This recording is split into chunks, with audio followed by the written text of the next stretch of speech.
Hey guys, today on Absolute Aquatics, we're going to be updating you on the CO2 system I put on the 155 gallon. We're going to be looking at the algae and see if it went down, if it grew any more, and how the plants did.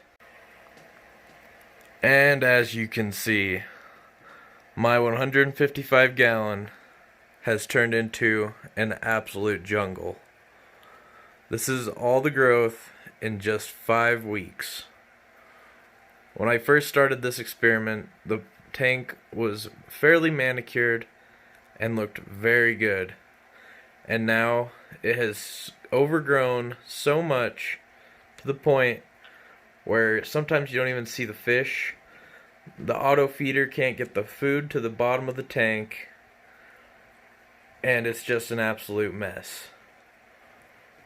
But the part that most of you are probably waiting for is the update on the algae. And I am not too happy to say the big wad of algae over my Monte Carlo is the exact same size. But that does mean that it did not grow. So adding the CO2 did mean that the big wad of algae will not get any bigger. Meaning, if we clean up this algae, it is less likely to grow back. So, I'm going to do a water change. I'm going to cut back all the overgrown plants. And we're going to see how the tank looks.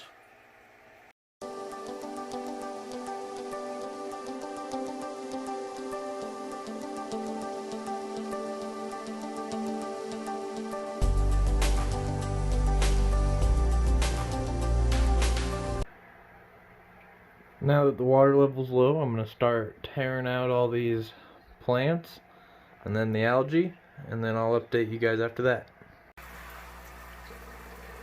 Before I start tearing everything out, I just wanted to show you guys the size of these dwarf aquarium lily pads. That's my hand next to them, so they're pretty darn big. I tore out all the co2 octopus that I'm going to tear out, and you can see it was really covering up a lot of the scape. A lot of the plants will be happy to get more light, and it just looks better and you can actually see the scape. Now I'm going to start working on the bacopa. I'm going to tear down the stems. I'm going to replant those because there's not as many of them. Alright, I trimmed up the bacopa, and I also trimmed up this plant that I'm not 100% sure what it is.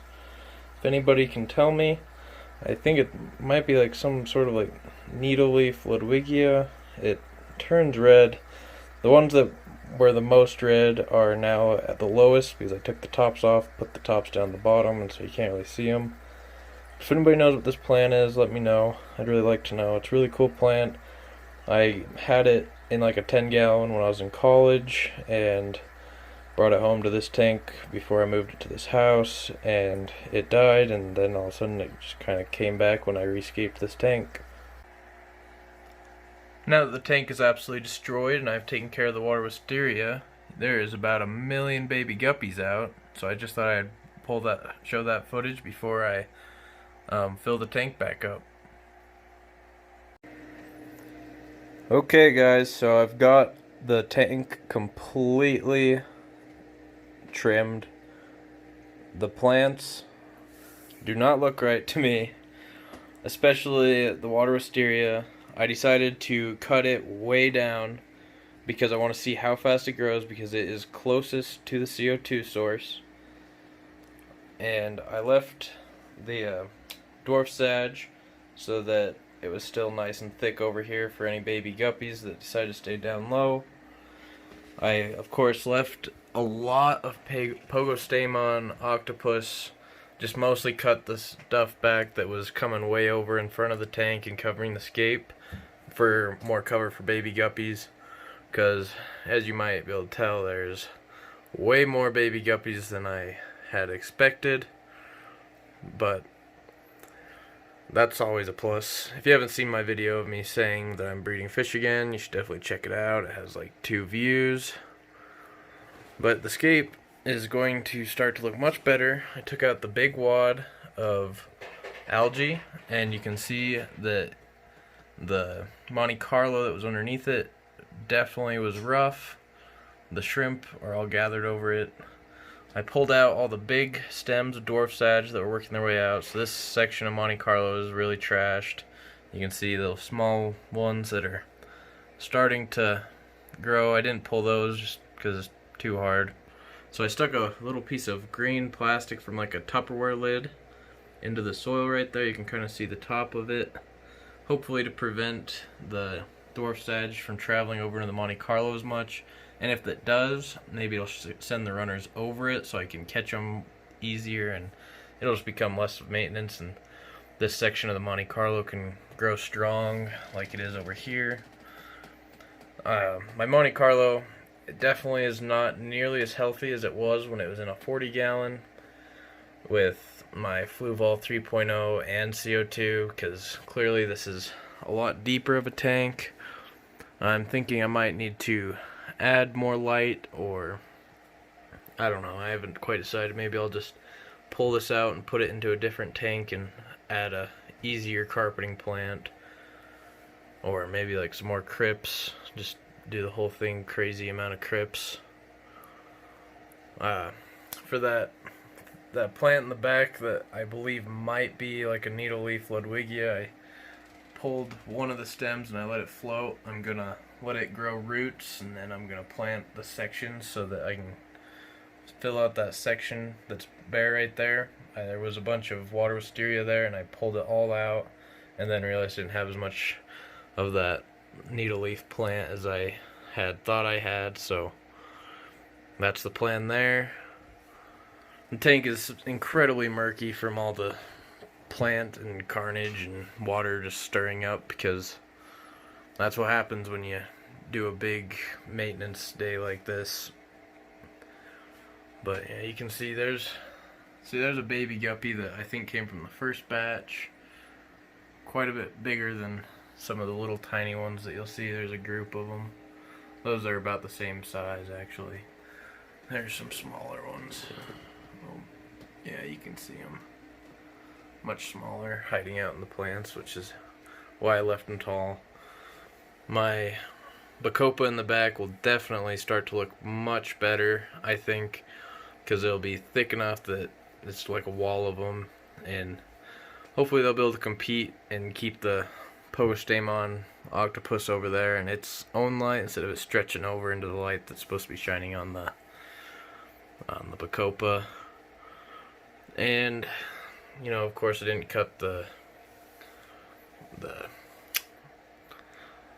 Aquarium lily and the Crinum calumstratum or natans, I don't remember, the small one. Found a couple floating Anubias, don't know where they are, so I just threw them in one of the shrimp tanks. And yeah, I'm very excited. I'm gonna do update number 3 to show you if algae grows back.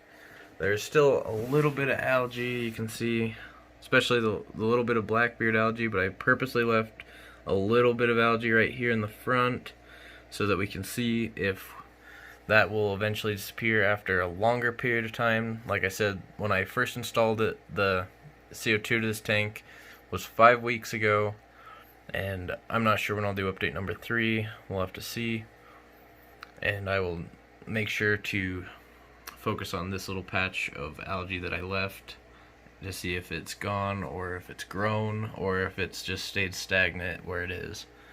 Hopefully it shrinks, but definitely hopefully it doesn't grow. But I'm expecting it to not be able to grow with the CO2, especially with the plants that I cut. That'll definitely like aggravate them and promote new growth. And I guess I should mention with the water wisteria, typically I cut them all the way down so there's nothing left but the roots. There's maybe like a tiny little piece of the stem still, and then I plant just a few more, and then leave some of the little baby plants that were still growing. And I think that it makes it look way better when it grows back in versus trimming some of them like I do with other plants and leaving some tall. I don't always do that. Sometimes I do that, but I like to do that with the water wisteria just because it grows so thick. And I like to let the dwarf sedge grow in to the water wisteria so that when it does get leggy, it's still kind of filled in back there, so I don't pull any of the dwarf sedge that grows into there. Which, dwarf sedge, I mean, that's 18 inches tall dwarf sedge. It's not the giant sedge. This is dwarf sedge, and it's all the way, that's 18 inches at least tall. Alright guys, so this is the end of the video. Please subscribe to my channel. Give this video a like, comment, tell me what you think. Tell me what you think about my maintenance job.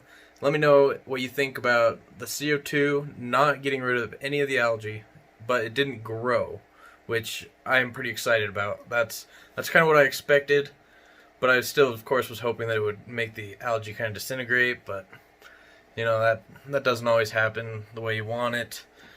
And so yeah, just let me know what you're thinking.